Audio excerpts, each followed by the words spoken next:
جو کشمیری شناخت جس نے یہ فیصلہ کرنا تھا کہ یہ کشمیری شناخت دریائے سندھ کی طرح شامل ہوگی پاکستانی شناخت میں یا ہندوستانی شناخت میں، یہ فیصلہ اب تک کشمیریوں کو یہ حق میسر نہیں آیا جو انڈین انڈیپینڈنس ایکٹ کے تحت ان کو حاصل تھا۔ یونائٹڈ نیشن کی سیکیورٹی کونسل میں یہ معاملہ گیا اور اس میں یہ ایک انٹرنیشنلی ڈسپیوٹڈ ایریا ہے۔ جناب چیئرمین، ہندوتوا کی سیاست کو ہندوستان کے اندر کبھی اتنی خاص پذیرائی نہیں ملی جو پچھلے 2-3 دہائیوں سے ہم جس کا مظاہرہ دیکھ رہے ہیں۔ وہ ہندوستان جو سیکولر کہلاتا تھا اس کی شکل تبدیل ہو چکی ہے، جو جمہوری کہلاتا تھا، لبرل ڈیموکریسی پہ دعوے دار تھا، وہ لبرل ڈیموکریسی، وہ پلورلسٹک سوسائٹی کنورٹ ہو چکی ہے ٹورڈز میجورٹیرینزم، اور ہندوتوا پالیٹکس نے وہاں پر جتنی بھی اقلیتیں ہیں، چاہے وہ مسلمان اقلیت ہے، چاہے وہ عیسائی اقلیت ہے، چاہے وہ سکھ اقلیت ہے، چاہے وہ ناگاز ہیں، ان کو مارجنلائز کرنا، ایسے قوانین تشکیل دینا جو ان کے ڈس ایڈوانٹیج میں ہوں اور ان کے ایڈوانٹیج میں ہوں، گھر واپسی قانون سے لے کر سٹیزن شپ ایکٹ اور رجسٹریشن کے قانون تک، تمام کے تمام ایسا رویہ ریاست نے اس کے اختیار کیا جہاں پہ peripheral right to exist minorities کو ہے۔ وہ کہتے ہیں یہ مائنورٹیز رہ سکتے ہیں ہندوستان میں اگر وہ لارجرل کلچرل طور پر اپنے آپ کو ہندو کہلوائیں، ورنہ ان کے پاس جو بیسک رائٹس ہیں، کانسٹیٹیوشنل رائٹس ہیں، وہ بھی ڈینائی کر دینی چاہیے۔ اس ماحول میں اسلام خصوصی طور پہ ایک نعرہ وہ دیتے ہیں کہ پہلے کسائی پھر عیسائی، یعنی پیجورٹری ورڈ استعمال کرتے ہیں مسلمانوں کے لیے کہ یہ ذبیحہ کرتے ہیں کہ پہلے ان کو نشانہ بناؤ اور پھر اس کے ساتھ عیسائیوں کو نشانہ بناؤ۔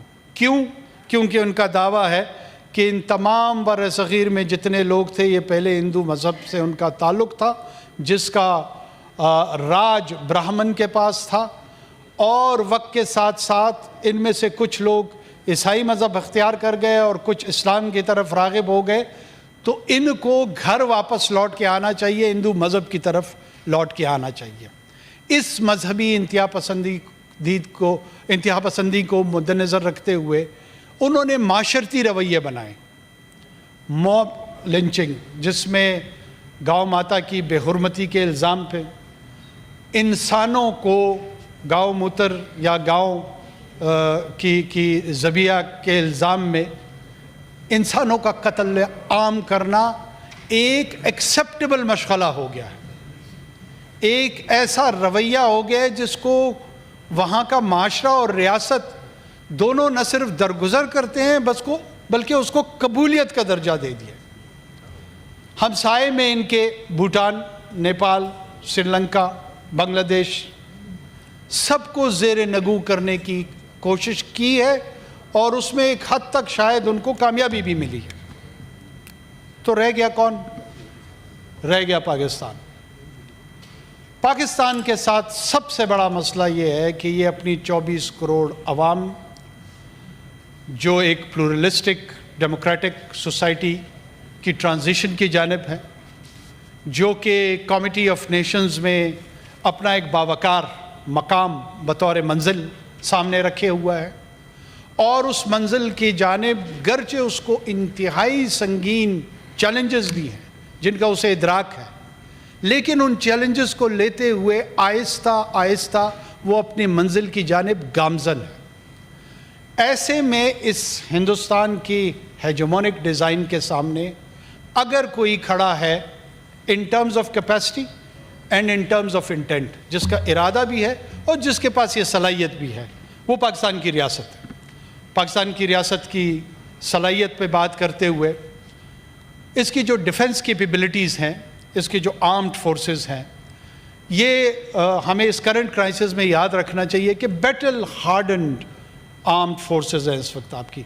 یہاں سے current army chief general Syed Asim Munir صاحب سے لے کر جو لیفٹیننٹ اس وقت سرو کر رہا ہے، شاید ہی کوئی ایسا افسر ہو جس نے توپ کی گنگرج سنی نہیں، جس نے جاز کے میزائل کی آواز سنی نہیں، جس نے اپنے سینے پہ کوئی زخم سجایا نہیں، جس نے بلٹس کا سامنا نہیں کیا، دونوں صورتوں میں، چلانے کی بھی صورت میں اور سامنا کرنے کی بھی صورت میں۔ تو دس از اے بیٹل ہارڈنڈ آرمی۔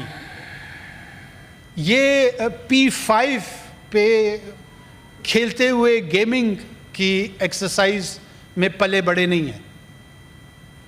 اگر ان کے علم میں نہیں ہے، ذرا تمام ہمارے سینئر افسران کو بشمول آرمی چیف دیکھ لیں کہ یونٹ کہاں کمانڈ کی ہے، بریگیڈز کہاں کمانڈ کی ہیں، تو شاید ان کو بھی فیصلہ کرنے میں یہ آسانی ہو جائے، اور اپنی جانب بھی دیکھ لیں کہ انہوں نے P5 کے علاوہ جنگ کہاں دیکھی ہے۔ کیا پاکستان ہمیشہ غیر ذمہ داری کے طور پہ اس کو للکار رہا ہے یا اس کو ملوث کرنے کی کوشش کرتا ہے ہندوستان کو؟ قطعاً نہیں۔ I strongly resist this narrative۔ Hindustan کی موجودہ قیادت، پاکستان اس پہ کیا الزام لگائے گا؟ کینیڈین اتھارٹیز نے چارج کیا ہے ہندوستان اور ہندوستان کی ریاست کو۔ امریکن اتھارٹیز نے پریمپٹ کیا ہے کہ یہاں پر یہ ایک سکھ ڈسیڈنٹ کو نشانہ بنانے والے تھے، کوئی انڈین ڈیاسپورا کی بات نہیں کی گئی، RSS کی کسی یونٹ کی بات نہیں کی گئی، ہندوستان کی ریاست کی بات کی گئی۔ جگہ جگہ پر ہندوستان کے ریاست کے ذمہ داران، چاہے ان کے ڈیفنس منسٹرز ہوں، باقی لیڈران ہوں، پارلیمان کے لوگ ہوں، وہ ایک محلے کے غنڈے کی طرح، ایک لٹیرے کی طرح کھلم کھلا ایڈمیشن اور دھمکیاں دے رہے ہوتے ہیں کہ پاکستان میں جا کے ہمیں فلاں کو مار دینا چاہیے، ہمیں پاکستان میں فلاں کو اس کو نشانہ بنانا چاہیے۔ یہ وہ قوم اور یہ وہ ملک ہے، پوری دنیا سن لے۔ The Indian political goons, they openly threaten to kill the officials and normal citizens in Pakistan and across the globe, and they still aspire to be the member or permanent member of Security Council of United Nations. This is the sort of a nation which we are facing globally. We should think about it. ہمیں سوچنا چاہیے۔